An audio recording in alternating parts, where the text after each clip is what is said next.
मेज़बान शाइस्ता रज़ा और आप देख रहे हैं आवाम दोस्त। जिस तरीके से हम लोग देख रहे हैं कि पूरे पाकिस्तान भर में सैलाब आया और हमने देखा कि जिस तरीके से सैलाब की तबाहकारियाँ हुई, बहुत सारी फसलें तबाह हुई, बहुत सारी आप कह लें लोग अपने घरों से गए, उनके हाथों से, उनकी नज़रों के सामने उनके जानवर पानी में बह गए। और उसके बाद सबसे ज़्यादा मुश्किल चीज़ जो होती है वो यही होती है कि आप एक सारी ज़िंदगी पैसे जोड़कर अपना घर बनाते हो और फिर इस तरह की कोई कुदरती आफत आती है, सैलाब की सूरत हाल होती है, तो आपको वो घर छोड़कर मुंतकिल होना पड़ता है कहीं और, जहाँ पर ना आपको ये खबर होती है कि आपके पास रहने को जगह होगी या नहीं, आप लोगों के पास खाने को चीज़ें होंगी या नहीं।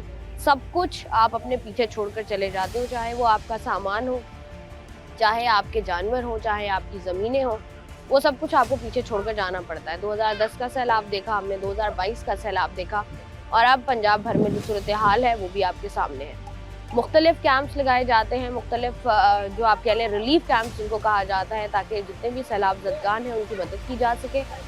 आज का प्रोग्राम जो हम कर रहे हैं उसकी एक बहुत ख़ास वजह भी है कि 2010 के सैलाब की बात करें तो सिंध भर से हमने देखा कि मुख्तलिफ लोग जब वो मुंतकिल हुए तो वो कराची आए और उसके बाद यहाँ पर रिलीफ कैंप्स लगे, उनको जगह प्रोवाइड की गई और उसके बाद से लेकर 2010 से लेकर 2025 तक, इस बात को तकरीबन 15 साल हो गए हैं। तो क्या मिला उनको, किस तरीके से वो ज़िंदगी गुजार रहे हैं, क्या उनको दोबारा से जो है वो तमाम तर चीज़ें प्रोवाइड करने के बाद क्या वो दोबारा वापस चले गए हैं या नहीं। और साथ ही साथ 2022 का सैलाब आया, 2022 का जो सैलाब आया वहाँ पर भी जो लोग मौजूद हैं वो भी कराची आया, कराची के बाद क्या वो अब मुंतकिल हो गए या वो जो है वो कराची में ही मौजूद हैं। और अब जो सूरत हाल है, लोगों का एक शिकवा है यहाँ के लोगों का ख़ास तौर पर, और वो ये है कि जब 2010 और 22 में लोगों को चीज़ें उस तरीके से प्रोवाइड नहीं की गई, उस तरीके से रिलीफ नहीं दिया गया, तो इस दफ़ा जो है वो क्या ही आवाम को दे दिया जाएगा, और ख़ास तौर पर उस आवाम को जो कि सैलाब से मुतासर हुई है। तो इसी पर हम आज का प्रोग्राम करेंगे। कराची का ये एक मखसूस इलाका है जिसके बारे में आपको मज़ीद भी बताएंगे। यहाँ पर तमाम तर सैलाब ज़दगान मौजूद हैं, सरकार की जानिब से इनको जगह दी गई थी। इनसे ज़रा बात करते हैं और जानते हैं कि ज़िंदगी इनके लिए कितनी मुश्किल हो गई है और ये अभी तक यहाँ से वापस अपने अपने गाँव क्यों नहीं गए हैं। तो आइए प्रोग्राम का बाकायदा आगाज़ करें। इस वक्त ये जो सोसाइटी है जिसके बारे में मैं आपको बता रही थी, ये सिंदाबाद सोसाइटी है जो कि स्कीम 33 में जो है वो मौजूद है और साथ ही साथ हाईवे बिल्कुल सामने आपको नज़र आएगा इसके। और ये जो सैलाब मुतासरीन है यहाँ पर जो कि अरसे दराज से यहाँ पर मौजूद हैं, अगर हम इनकी बात करें तो ये 10.5 किलोमीटर तक आगे रास्ता है जहाँ पर जो है तमाम तर लोग मौजूद हैं। और साथ ही साथ अगर हम देखें तो ये जो 2023 की मरदमशुमारी हुई थी उसमें 1,52,000 लोग हैं जो कि यहाँ पर सैलाब ज़दगान हैं और वो यहाँ पर मौजूद हैं।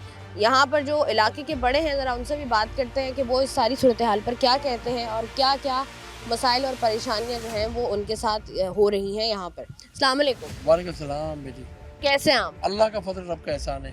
ये बताइएगा कि ये जो अभी मैं बात कर रही थी कि सोसाइटी है ये जब सैलाब आया पहला 2010 का, उसके बाद यहाँ पर जगह देनी है, कितने लोगों को जगह देनी है, ये तमाम तर चीज़ें कैसे हुई, क्या हुआ वो बताइएगा पहले।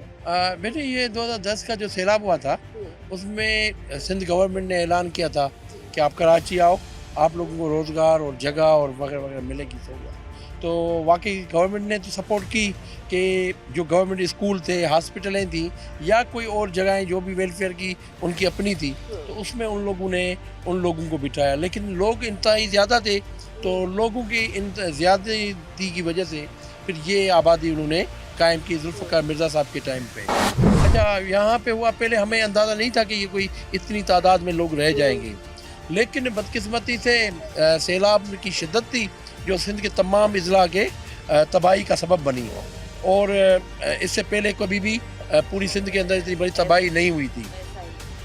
तो जब तबाही हुई तो लोग बेचारे मजबूरन इधर आ गए। इधर आए तो तकरीबन कोई उस टाइम पर भी कोई 32,000 ख़ानदान थे, 32,000 ख़ानदान जिसमें बहुत सारे लोग चले गए और बहुत सारे लोग रह गए। लेकिन ये है कि बहुत ही तवील एक सफ़र था उन्होंने बेचारों ने किया। हमें अंदाज़ा नहीं था कि इतना अरसा ये बेचारे रह सकते हैं, लेकिन ये वो लोग रह गए जिन लोगों के पास उधर कोई भी वसाइल नहीं थे, मजबूर लोग पीछे नहीं जा सकते, वापस नहीं थे, वसाइल नहीं थे। वहाँ पे अगर लैंड थी तो वो वडेरे ने कहा, सरदार साहब ने कहा, पीर साहब ने कहा, मीर साहब ने कहा कि ये हमारी है। तो वो आपको पता है कि मुख्तियार का तपेदार सब उन लोगों के, तो उन्होंने जो इनके गोट की जगह थी वो भी उन्होंने अपने खाते पे करा ली, नाम पे करा ली। तो इस तरीके से फिर उन्होंने कर्जे ज़ाहिर कर दिए जो ये लोग बेचारे अफोर्ड नहीं कर सके। यहाँ कराची जो है वो यूँ समझ लें कि जैसे मुल्क की माँ का मकाम रखती है तो पालने के लिए ताकत रखती है। तो उन्होंने कराची वालों ने इनको सीने से लगाया और ये बेचारे इधर अपना सहारा समझकर बैठ गए। तो तकरीबन इस टाइम पर 1,52,000 से भी ज़ायद अफराद हैं। जो आपको पता है कि सिंध पूरी में एक सिंध असम्बली की सीट भरी है, वो इस आबादी की वजह से भरी है कि इसमें 1,52,000 आदमी जब ज़ाहिर हुए। तो लिहाजा और ये मुसीबत दुख वाली बात ये है कि कहीं हम जंगल में नहीं हैं, ये बिल्कुल शहर के बीच में, और एशिया की सबसे बड़ी स्कीम 33 जो है उसमें हम हिस्सा हैं। और ये तकरीबन कोई 10 से 10.5 11 किलोमीटर के ऊपर ये आबादी कायम है। यानी वहाँ अलासिफ से लेकर आप चले जाए सब्जी मंडी तक, सब्जी मंडी से फिर अंदर चले जाएं तो मदीना कॉलोनी तक 2022, 2010, 2011, 2012 के सैलाब ज़दगान हैं। इसमें कुछ ऐसे भी ख़ानदान रहते हैं जो ख़ानदान समंदरी साहिली पट्टी से मौसमी तब्दीलियों की वजह से बेचारे इधर मुंतकिल हुए हैं, तो वो लोग भी इधर रहते हैं।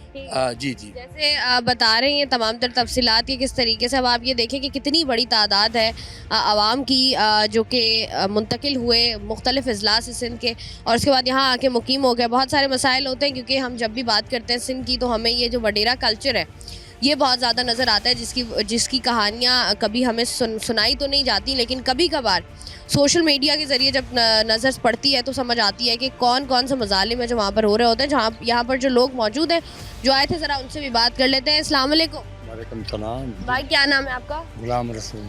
गुलाम रसूल। गुलाम रसूल साहब कहाँ से हैं आप?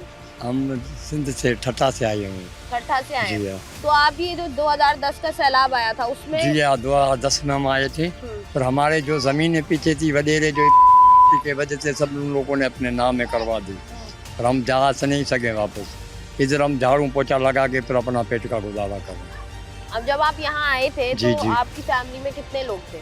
हमारी फैमिली में 17 बच्चे थे। माशाल्लाह, 17 जी हाँ, लोग थे। दो भाई था और मेरे घर वाले सब, ये पूरी फैमिली। अल्लाह का शुक्र, अभी डिलीवरी चक्कर में हमारे 2-3 बच्चे और बच्चों के बच्चे हुए हैं, अभी बढ़ गए हैं अल्लाह की मेहरबानी से। ठीक है, तो ये बताइएगा कि यहाँ पर आपको क्या मुश्किलात होती हैं, क्या परेशानियाँ होती हैं? परेशानी सब बेटा है, सब हमको परेशानी। झाड़ू पोछे में निकल जाते हैं शाम को, झाड़ू ये 500 रुपया दिहाड़ी मिलती है, वो कमा के आके बच्चों को फिर गुजारा सकते ये करते हैं। गुजारा कर रहे हो? जी है। तो ये अब जैसे हम लोग बात कर रहे हैं कि बहुत सारे ऐसे लोग हैं, बहुत सारे ऐसे ख़ानदान हैं, जब सैलाब की सूरत हाल होती है तो जो है वो नकल मकानी करते हैं, उसके बाद जब हालात बेहतर होते हैं तो वापस चले जाते हैं। तो आप लोगों ने कोशिश नहीं? हम नहीं जा सकते हैं, बड़े ने हमारे जो ज़मीनें थी वो अपने नाम में करवा दी। अभी जाना हमारा बेकार, जाएंगे तो हम कहाँ बैठने की जगह नहीं है। फिर अल्लाह का शुक्र है इधर हम बैठे हैं, इधर हमारे को मजदूरी 5 रुपये दिहाड़ी तो मिल रही है ना, बच्चों का हम पेट पाल रहे हैं। तो अब यहाँ पर जो है वो आप मेहनत मजदूरी कर रहे हैं जी, झाड़ू पोछे का काम जैसे हम बात कर रहे होते हैं हमेशा से कि बड़ा मुश्किल होता है अपना घर बार छोड़कर दूसरे शहर आना। बिल्कुल बिल्कुल, हमको जब ये बात याद आती है हम रो पड़ते हैं, लेकिन फिर हमारा वतन तो वतन है ना, मजबूरी ज़ालिमों ने सब अपने नाम पे करवा दी, वहाँ जाना फिर बेकार। अब ये देखें ना, क्योंकि अब कराची जैसा शहर जो कि इतना बड़ा शहर है, इतनी बड़ी आबादी है, वहाँ पर आके रहना, गुजारा करना मुश्किल तो होता होगा। जी बिल्कुल। एडजस्ट होने में टाइम लगा आप लोगों को? बिल्कुल, ये हम अभी ये अल्लाह का शुक्र करते हैं जो अपना पेट का मजदूरी करके अपने बच्चों का पेट पाले, हमारे लिए सबके फिर ये घर अच्छा है। पीछे तो हमारा कोई आसरा नहीं है, पर हम मजबूरी में इधर अपना रह रहे हैं, अपना घर है, ये बच्चों का गुजारा करके पेट पाल रहे हैं। तो किसी ने कभी कहा नहीं कि अब आप ये जगह खाली कर दें? ये तो बड़े लोग भाई धमकियाँ देते रहते हैं ना, तुम लोग खाली करो, भाई हम कहाँ जाएंगे। ये तो बोलते रहते हैं हमारे को खाली करो, हम ये करेंगे ये करेंगे ये करेंगे। अल्लाह के आसरे पे बैठे हुए हैं, अल्लाह मार के फिर जो होगा अल्लाह देखा जाए। ठीक है, तो ये जो सरकार ने कहा था 2010 के सैलाब के बाद कि आप आएँ और कराची जो है वो सबको पनाह देगा, तो उसके बाद क्या आप लोगों को सहूलियात सरकार की जानिब से दी गई? उनको बेटा ये दी हैं जो आप देख रहे हो, ये झुपड़ी बना के हम बैठे हुए हैं, गुजारा सफर करके बच्चों का पेट पाले। सर गवर्नमेंट ने हमको कोई कुछ भी नहीं दिया, खाना वगैरह उस वक्त प्रोवाइड किया? उसी टाइम हमको देते थे, थोड़ा राशन पानी दिया, उसके बाद जैसे गए हमने मुड़ के उन लोगों ने देखा नहीं कोई इंसान छोड़ा हुआ या जानवर छोड़ा हुआ, अल्लाह के साथ लोकल पे चल रहे। ठीक है जी, बहुत शुक्रिया। यहाँ पर जो है वो हम लोग मौजूद हैं, ये एक पूरी की पूरी सोसाइटी है जिसके बारे में हम आपको बता रहे हैं, और किस तरीके से बहुत सारे लोग जो कि यहाँ पर आए और उसके बाद वो वापस नहीं जा सके और यहाँ पर रहना किस कदर मुश्किल है। अब आप देख रहे हैं कि यहाँ पर जो है लोग आए हैं, मेहनत मजदूरी भी कर रहे हैं और जिस तरीके से अगर हम देखें तो ये वो झोंपड़ियाँ बनाई गई हैं या खैमे बनाए गए हैं जहाँ पर ये लोग रिहाइश पजीर हैं।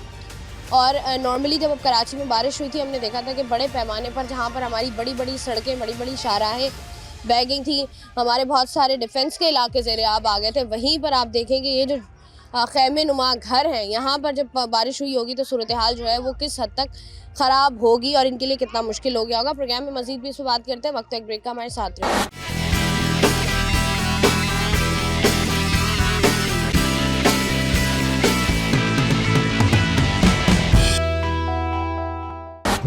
जी आज के प्रोग्राम में हम आपको एक स्पेशल प्रोग्राम है ये जहाँ पर हम आपको दिखा रहे हैं वो तमाम तर लोग जो कि सैलाब से मुतासिर हुए। ये वाला नहीं, इससे पहले जो हमने सैलाब देखा 2010 में और उसके बाद के सैलाब ज़दगान जो कि कराची शहर में आके मुकीम थे वो यहाँ पर रिहाइश पजीर और किस तरीके से रह रहे हैं यहाँ पर वो भी आपको दिखाएंगे। जैसे हम लोग आपको बता रहे हैं कि मुश्किलात यहाँ पर डेफिनेटली होती हैं यहाँ पर रहना, क्योंकि देखें हम यहाँ पर ना लाइट है ना पंखा है। पंखे के लिए उन्होंने ये इंतज़ाम किया हुआ है, चारों तरफ से जो है वो चीज़ें खुली हुई हैं, कोई दीवार प्रॉपर नहीं है। यकीनी तौर पर यहाँ पर रहना किस कदर मुश्किल होगा। और बहुत सारे लोग ऐसे हैं जो कि सैलाब ज़दगान में हम देखें तो जब ये अपने अपने गांव में रहते थे तब भी हम लोग देख रहे थे कि वहाँ पर भी जो है ये लोग बता रहे हैं कि इसी तरीके से लोग ज़िंदगी गुजारते थे। लेकिन अब चूँकि वहाँ पर कुछ है नहीं तो इसलिए जो है ये यहाँ पर आ गए हैं कि चले मुझे एक वडेरा कल्चर है जिनको परेशान करता है, वो परेशानी इनकी कराची शहर में आके जो है वो ख़त्म हो गई है। यहाँ से ज़रा आगे बढ़ते हैं और आपको मज़ीद भी दिखाते हैं कि यहाँ पर सूरत हाल क्या है। अच्छा, जैसे हम लोग आपको दिखा रहे हैं नॉर्मली सूरत हाल यहाँ की, आप देखें कि जब भी नॉर्मली हम कराची शहर में बात कर रहे होते हैं चोरी डकैती के बढ़ती हुई वारदातें हैं, मसले मसाइल है, क्राइम रेट कराची में बहुत ज़्यादा है। अब देखें कि हम लोग अपनी सिक्योरिटी का इस कदर इंतज़ाम कर रहे होते हैं, यहाँ पर लोगों के घर मौजूद हैं लेकिन दरवाजे मौजूद नहीं है। इन्होंने जो है ये इस तरीके से पर्दे लटकाए हुए हैं और इस तरीके से ये लोग यहाँ पर ज़िंदगी गुजार रहे हैं। अब जैसे जैसे आप यहाँ पर अंदर आएंगे आपको पता चलता रहेगा ये जगह देखकर भी कि यहाँ पर रहना नॉर्मली कितना मुश्किल होता होगा इन लोगों के लिए। अस्सलाम वालेकुम। वालेकुम सलाम। आपका घर है? हाँ। आपका घर है, पक्की बात है? हाँ। क्या नाम है आपका? बालो। बालो? हाँ। अच्छा, बालो कहाँ से हैं आप? हम सांगड़ से आए। सांगड़ से आए? हाँ। तो सांगड़ वापस क्यों नहीं गए? सांगड़ के तो हालात ठीक हो गए थे सैलाब के बाद। सैलाब के हम यहाँ पे आगे वडेरों ने पीछे कब्जा कर लिए। कब्जा कर लिया? आपकी जमीन थी? जमीन अपनी थी। हाँ। जानवर वगैरह थे? जानवर वगैरह सब हर चीज थी। तो जो सैलाब आया उसमें क्या क्या नुकसान आपका हुआ? बहुत नुकसान हो गया। एक बच्चे अपने बचा के इधर घर पे आए, इधर कराची में आए। कराची आए तो हाँ। वहाँ से सांगड़ से कराची तक कैसे पहुँचे आप लोग? क्या करें, रोडों पे बच्चों को लेके भीख मांगी कैसे जैसे करके इधर यहाँ पे पहुँचे। तो यहाँ पर अब ये जो आपको आए हुए कितने तकरीबन साल हो गए? इधर बहुत साल हो गए हमारे। बहुत साल हो गए। तो यहाँ पर आए जब आप लोग, अब यहाँ पर रहना कितना मुश्किल है? इधर मच्छर बच्चों को खा रहे। 500 दिहाड़ी पे बच्चे जाते कमाने के लिए, हम जाते कोई भीख मांग के लाते, बच्चों का गुजारा करता, लेकिन गुजारा नहीं होता। 500 दिहाड़ी में झाड़ू पे जाते बच्चे, नहीं होता गुजारा। तो अभी आपकी फैमिली में कितने लोग हैं यहाँ पर? मेरी फैमिली में हम 9 हैं। 9 लोग। कौन कौन है? मियाँ बीबी, हम 7 बच्चे। माशाल्लाह जी, 7 बच्चे। तो जब आप वहाँ से आए थे हाँ। तब कितने बच्चे थे? जब भी तो 2 थे। जब 2 थे, ठीक है। अभी तो माशाल्लाह जवान मेरे बच्चे हैं। जब किधर है बच्चे? बच्चे अभी बाहर गए सारे। बाहर गए में? अच्छा, ये जो भी हालिया बारिश हुई है कराची में उसमें क्या? ये यहाँ पे देखनी ऐसे मच्छर खा खा के ये से सुझा दी हमारी। पानी भी घरों में भरा हुआ पड़ा। तो ये अब जब बारिश हुई थी तो नुकसान तो अच्छा खासा हुआ था, तो आप लोग कहाँ रात कैसे गुजारी? फिर क्या करे, बाहर चारपाई लेके ऊपर तंबू बांध के बच्चों को सिलाए। किसके नीचे? आगे आओ ना, इधर आओ। पुल के नीचे बैठे रहते थे, क्या करे, झुग्गी में पानी आ गया, बच्चे लेके बाहर बैठे रहते थे, क्या करे। इधर आगे साईं के पास थोड़ी मदद साईं ने दी हमारे को, फिर बिठा दिया हमारे को। अच्छा, तो ये जो आप लोगों ने पंखे वगैरह कुछ लगे हुए, तो ये बिजली कहाँ से लेते हैं? हाँ, बिजली इधर से आती है बिजली। बिजली भी। और ये लकड़ियाँ गैस के लिए? गैस ने ये चूंग के लाते हैं, जलाते हैं। लकड़ियाँ कहाँ से लाते हैं? चूंगने के लिए जाते हैं, मॉल से लेके आते हैं, मॉल से लेते हैं। ठीक है जी। अच्छा, पैसों से लेते हैं, ठीक है जी। यहाँ से आगे जरा जिस तरीके से हम आपको दिखा रहे हैं, अब यहाँ पर भी देखें कि जिस तरीके से कराची शहर में गैस के मसाइल हैं और हम लोग नॉर्मली भी बात कर रहे होते हैं, यहाँ पर लोग जो हैं वो लकड़ियाँ खरीद कर ला रहे होते हैं और लकड़ियाँ जला रहे होते हैं। आंटी इधर आ जाए, इधर तो आए। यहाँ पर जो है वो नॉर्मली लोग देखें लकड़ियाँ ला कर जला कर खाना बना रहे होते हैं और इनकी कोशिश होती है कि यहीं से जो है वो तमाम तर काम मुकम्मल कर लिए जाएं। अब यहाँ पर जो लोग हैं यहाँ उनसे ज़रा बात करते हैं। मुझे बताएं, आप इधर हो ज़रा, इनसे भी मैं बात कर लूँ। मुझे बताइएगा कहाँ से हैं आप?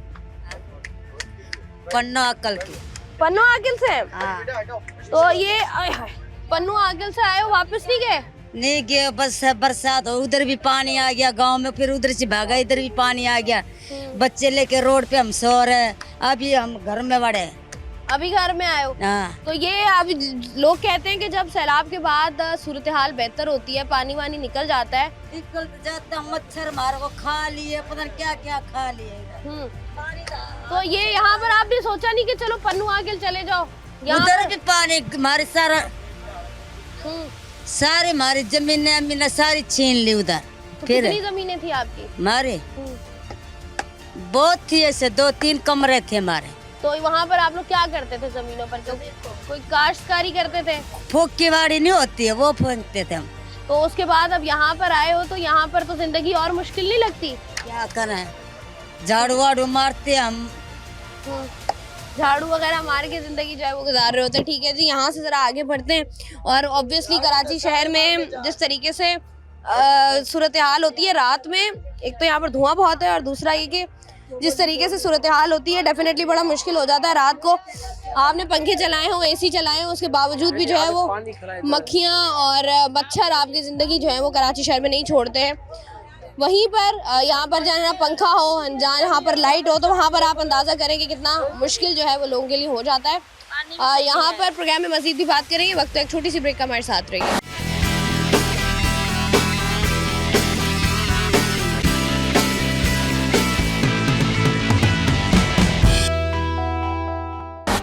जी, आज के प्रोग्राम में हम लोग मौजूद हैं कराची के उन इलाकों में से एक इलाका जहाँ पर सैलाब ज़दगान कराची शहर में आए।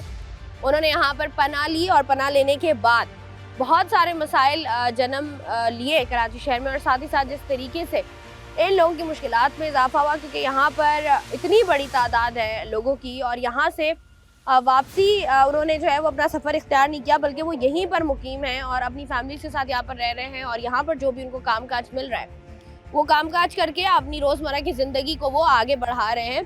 तो यहाँ पर जो लोग मौजूद हैं उनसे ज़रा क्विकली बात करके उनकी जो कहानी है वो आपको भी सुनाते हैं। अस्सलाम वालेकुम।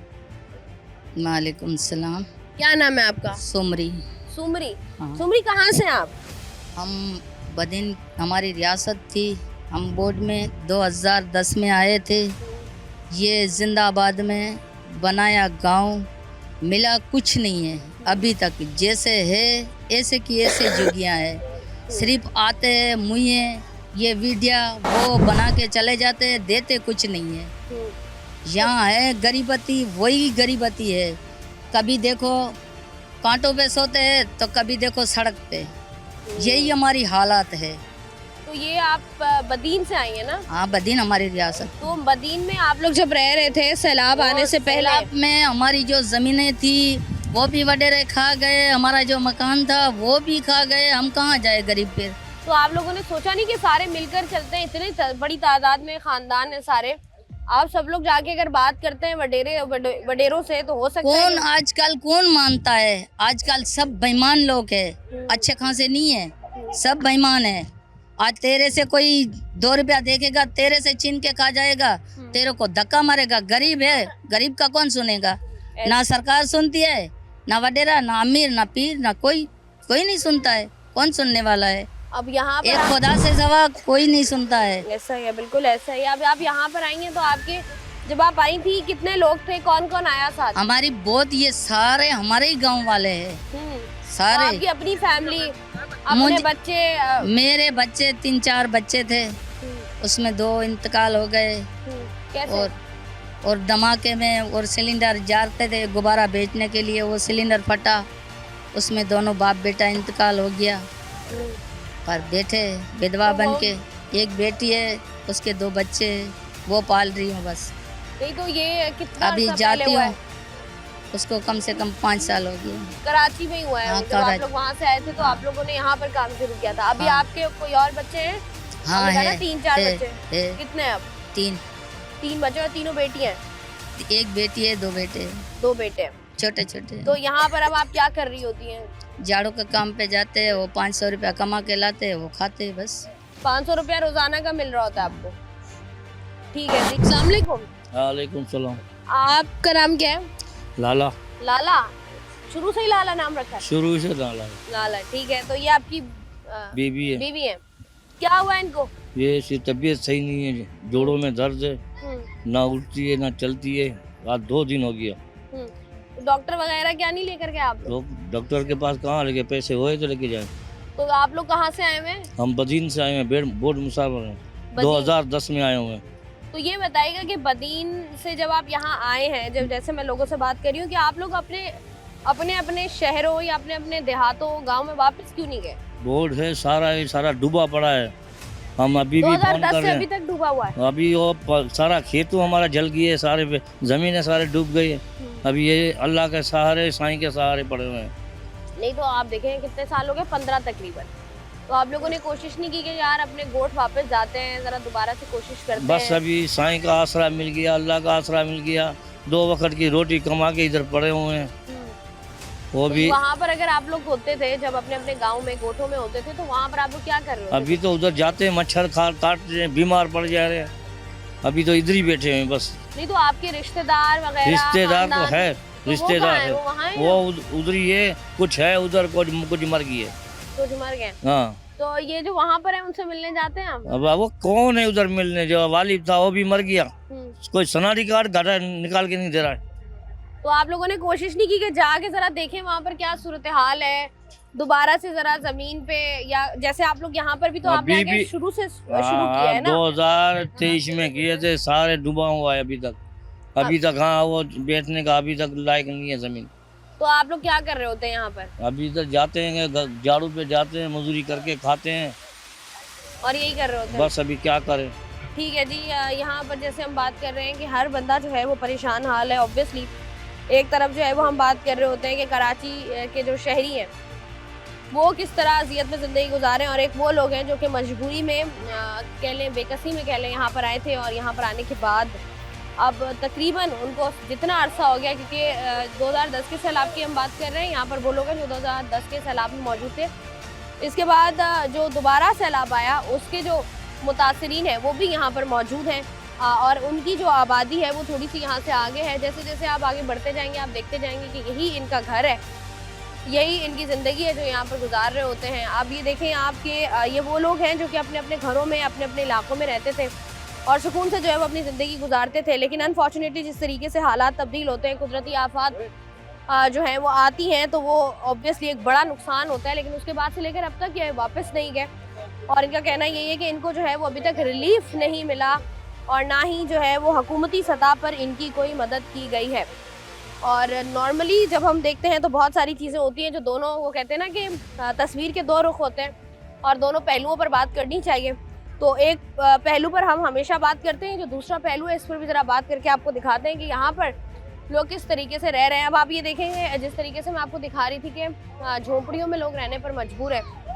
अब ये देखें, ये झोंपड़ियाँ, ये यहाँ पर देखें पानी, बारिश का पानी जो कि अभी तक यहाँ पर खड़ा हुआ है, और यहीं पर देखें लोग रह भी रहे हैं और साथ ही साथ जो है वो खाना भी बन रहा है। आप ये देखें, ये पानी यहाँ पर जमा है, गंदा पानी है ये, और गंदे पानी के साथ साथ आप देखें कि कितना मुश्किल होता होगा। देखिए मक्खियाँ, मच्छर और ये तमाम तर चीज़ें, यही बीमारियों की वजह बनती है, क्योंकि पानी यहाँ से तो कहीं भी नहीं जाने वाला है। ये लोग अपनी मदद आपके तहत यहाँ से पानी निकालेंगे, क्योंकि जिस तरीके से इंसान जो है वो अपना सब कुछ छोड़कर एक नई जगह पर जाता है जहाँ पर उसको पता नहीं होता कि वो जो है वो रोटी किस तरीके से कमाएगा, खाएगा कहाँ, रहेगा कहाँ, पीने का पानी होगा नहीं होगा, या आप कह लेंगे खुले आसमान के नीचे सोना पड़ेगा, या फिर उनके पास कोई छत मौजूद होगी। इस तमाम तर परेशानियाँ जो कि एक बहुत बड़ी परेशानियाँ हैं, क्योंकि जब इस तरह बारिशों की सूरत हाल होती है और हमारे पक्के मकानों में पानी थोड़ी देर के लिए आता है तो हम किस कदर परेशान हो जाते हैं। मकानों की बात ना भी करें, अगर हम गलियों की ही बात कर लें तो हम इस कदर परेशान होते हैं। और ये वो लोग हैं जो अपना सब कुछ छोड़कर यहाँ पर आए और अभी तक इनकी वापसी की राहें हमवार नहीं हुई हैं। वहाँ पर इनके लिए और इससे ज़्यादा मुश्किलात हैं, जिसकी वजह से ये लोग वापस नहीं जा रहे हैं। प्रोग्राम में मज़ीद भी इस पर बात करेंगे, वक्त एक छोटी सी ब्रेक का हमारे साथ।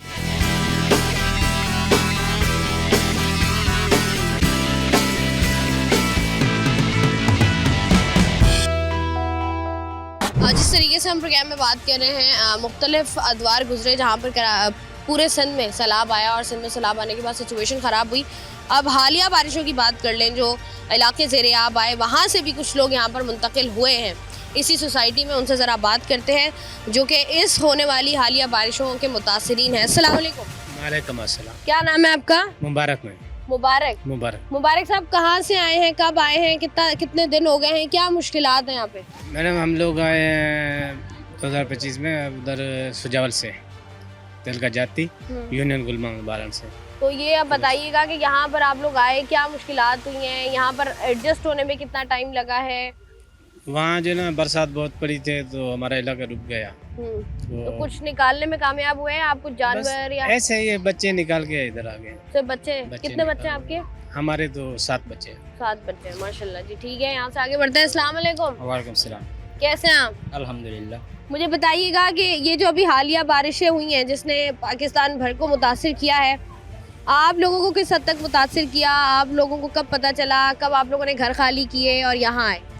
जी हमें 8-10 दिन हो गए यहाँ आते हुए, और हम सिर्फ यानी फैमिलियों के साथ आए, बाकी खेती बाड़ी वगैरह जो भी ज़मींदारी वो डूब गई है। वो बड़ा नुकसान हुआ है बहुत सारे लोगों का। कुछ लोग किस तरफ चले गए हैं, कुछ इस तरफ आए हैं। ऐसे समझो कि 90 के करीब यहाँ फैमिली जो है वो यहाँ पर आई है साईं के पास, माशाल्लाह यहीं बैठे हुए हैं। और कुछ लोग और किस तरफ चले गए हैं। अच्छा, कभी ख्याल आया है कि जब जैसे अभी तो बारिशें हैं, सैलाब की सूरत हाल है, जैसे ही सूरत हाल बेहतर हो तो वापस अपने अपने गोठ वगैरह में जाया जाए या नहीं? जी बिल्कुल जाएंगे इंशाल्लाह, यही उम्मीद है। जब भी सुकून हो जाएगा, अमन हो जाएगा, हम यहीं से वापस ही चले जाएंगे। क्या मुश्किलात हो रही हैं यहाँ पर रहने में? कराची में भी बारिशें तो हो रही हैं। देखिए बारिश हैं यहाँ, मुश्किलात तो यहाँ भी है, लेकिन वो हमारा गांव जो है वो बिल्कुल डूब गया है, तो इसी वजह से हम यहाँ पे आ गए हैं। यहाँ पर आए, अभी क्या कहना चाहोगे हुकूमत से? बस यही चाहेंगे कि हमारी मदद की जाए, हमें सहूलियात जो है वो फराहम की जाए, ठीक है, हमारी मदद की जाए, बेहतर सहूलियात फराहम की जाएँ और जो है इनको वो रिलीफ दिया जाए। रिलीफ इन अ सेंस कि जब भी इंसान मुसीबत में होता है, तकलीफ में होता है, तो वो सब कुछ भूल जाता है।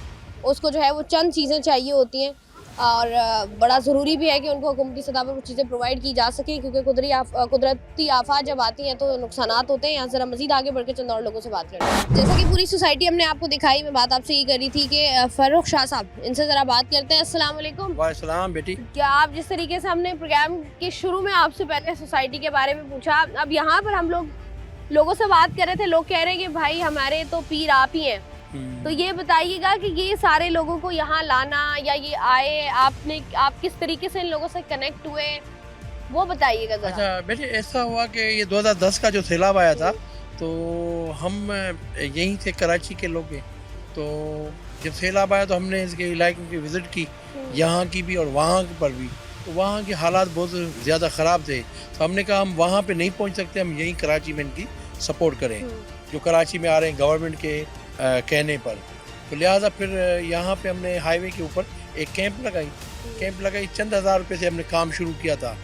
फिर अल्लाह के फजल व करम से कराची वालों को मैं सलाम बार बार पेश करता हूँ कि उनके अंदर एहसास है, जहाँ पर भी तकलीफ़ हो कराची वाले सबसे आगे आते हैं।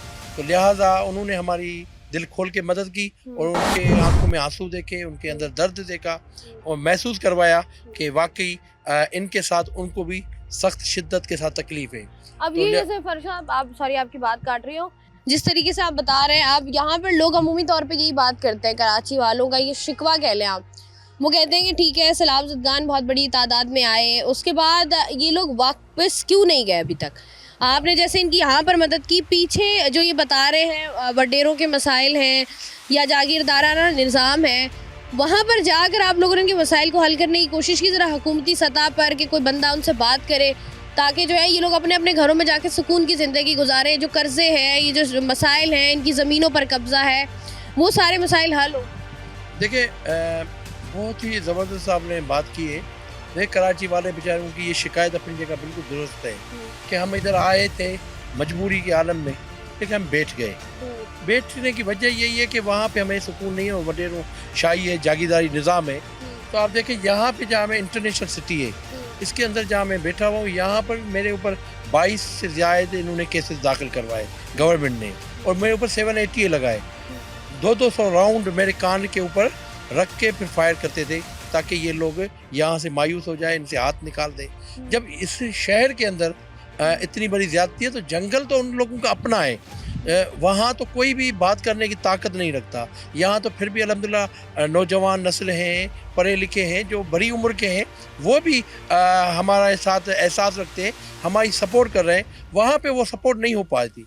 जहाँ जाएंगे वहाँ पे हर इलाके का एक वडेरा है, हर यूसी का वडेरा है, हर तहसील का वडेरा है, हल्के का वडेरा है, तो लिहाजा वहाँ पे हम कर नहीं सकते इनकी सपोर्ट। अगर करेंगे तो मेरे ख्याल में, मेरे को छोड़ दें, इंटरनेशनल एनजीओ भी जो है ना वहाँ बेबस हो जाती हैं। वहाँ पे उनके शराइत इतने होते हैं कि भाई हमें पहले तो 200 तंबू आप हमें दो, ठीक है ना, या हमारे को 400 राशन हमें दो, या हमारे ये मुतालबात आप पूरे करो, उसके बाद काम कर सकते हो। उसके अलावा हम मुस्तकिल इनको नहीं कर सकते, क्यों? वहाँ रोज़गार नहीं है। अब जैसे आप बात कर रहे हैं, यहाँ पर हम लोग देखें तो अब 2010 की बात कर ले, उसके बाद 2022, उसके बाद अब भी पंजाब भर में हमने सूरत हाल देखी ख़राब है।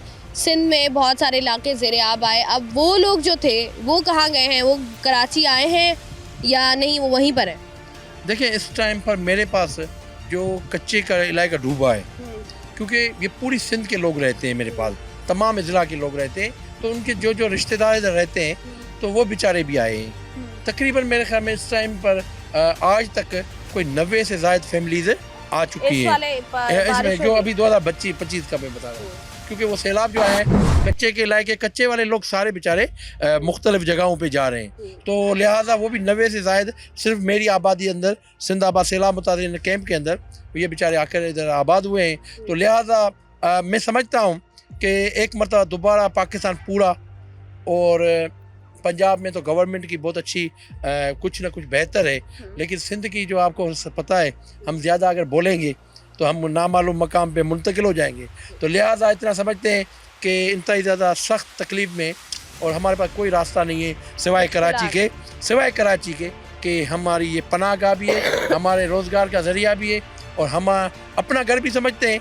फिर हमें कराची वाले प्यार देते हैं, बनस्बत औरों के हमें ज़्यादा वो करीब लाते हैं। ठीक है, बहुत शुक्रिया आपका।